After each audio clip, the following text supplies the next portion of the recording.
गांव नरकटिया की पहचान उसके एक रहस्यमयी पुराने कुएं से थी।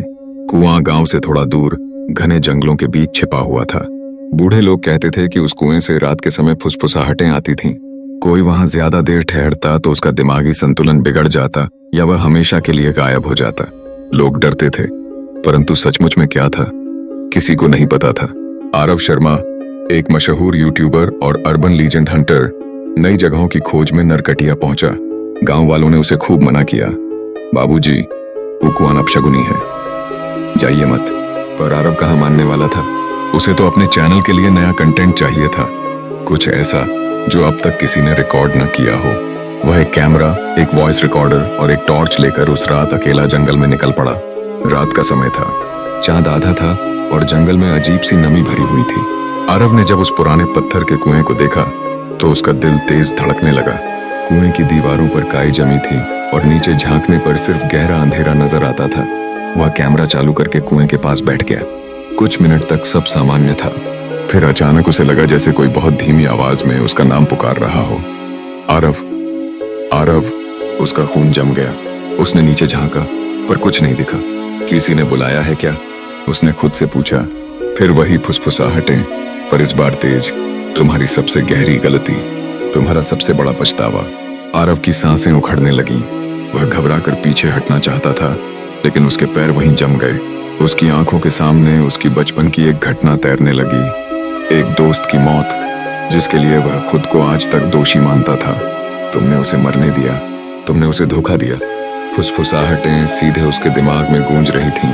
आरव जैसे नशे में था। वह रोज रात कुएं के पास जाता और हर रात फुसफुसाहटें गहराती जाती। उसकी हर गलती, हर अपराध बोध, हर अनकही सच्चाई उसे सुनाई जाती। कुएं की दीवारें अब उसे बुलाती थीं।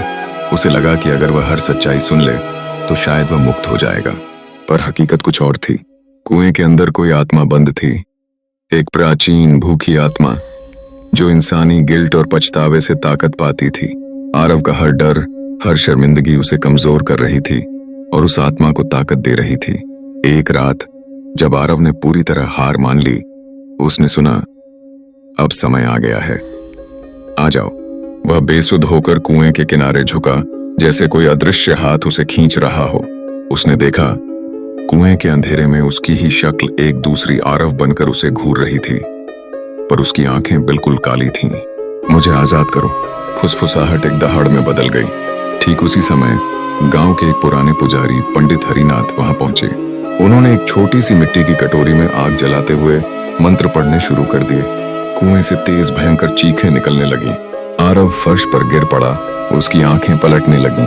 पंडित ने जोर से चिल्लाया, तेरी कैद यहीं रहेगी नराधम आत्मा, तू जीवित शरीर पर अधिकार नहीं कर सकती। कुएं से एक काली धुंध निकली और वापस पत्थरों में समा गई। कुएं का मुंह धीरे धीरे खुद ब खुद धंसने लगा, जैसे वह अपनी गलती छुपा रहा हो। आरव को बेहोशी आ गई। सुबह जब आरव होश में आया तो उसे अपनी मूर्खता का एहसास हुआ। वह समझ गया, कुछ रहस्य खोजने के लिए नहीं, बचाए रखने के लिए होते हैं। उसने अपना यूट्यूब चैनल बंद कर दिया और गुमनामी की जिंदगी जीने लगा। गांव वालों ने उस कुएं के ऊपर एक मंदिर बनवा दिया ताकि अब कोई भी उस आत्मा को फिर से आजाद न कर सके। लेकिन कभी कभी अमावस्या की रातों में जंगल में चलने वाली ठंडी हवा के साथ आज भी एक धीमी सी फुसफुसाहट सुनाई देती है, आरव, आरव। आरव गांव छोड़ने की सोच रहा था, लेकिन उसके अंदर कुछ टूट चुका था। रात होते ही उसे अजीब सपने आने लगे। वह सपनों में खुद को उस कुएं के सामने खड़ा पाता और कुएं से एक साया उसे बुला रहा होता। सपनों में वही आवाज गूंजती, तुम मुझे अधूरा छोड़कर नहीं जा सकते आरव। आरव हर सुबह पसीने से तरबतर उठता। गांव के लोग भी नोटिस करने लगे थे। उसका चेहरा उतर गया था, आंखों के नीचे गहरे काले धब्बे थे और बात करते करते वह चौंक जाता था, जैसे कोई उसे पुकार रहा हो। पंडित हरिनाथ ने एक दिन उसे बुलाया। बेटा, कुएं के बंधन को हमने अस्थायी रूप से रोका है, लेकिन तूने उसे जगा दिया है। अगर फिर से गलती हुई तो वह सिर्फ तुझे नहीं, पूरे गांव को खा जाएगा। आरव कांप गया। तो मैं क्या करूं पंडित जी? तुझे अपने भीतर के डर और गुनाहों से सामना करना होगा। उस आत्मा को अपनी कमजोरी दिखाना उसका भोजन है, लेकिन अगर तू साहस और सच्चाई से खड़ा हो जाए तो वह तुझ पर अधिकार नहीं कर सकेगी। अंदर की लड़ाई। आरव ने तय किया, वह इस बार कुएं के पास जाएगा। लेकिन डर के साथ नहीं, बल्कि खुद को स्वीकार करते हुए। वह जानता था बचपन में जो हुआ वह एक दुर्घटना थी। उसके दोस्त विवेक की मौत के लिए वह जिम्मेदार नहीं था, लेकिन वह सालों से खुद को दोष देता आया था। उस रात वह फिर से जंगल में गया।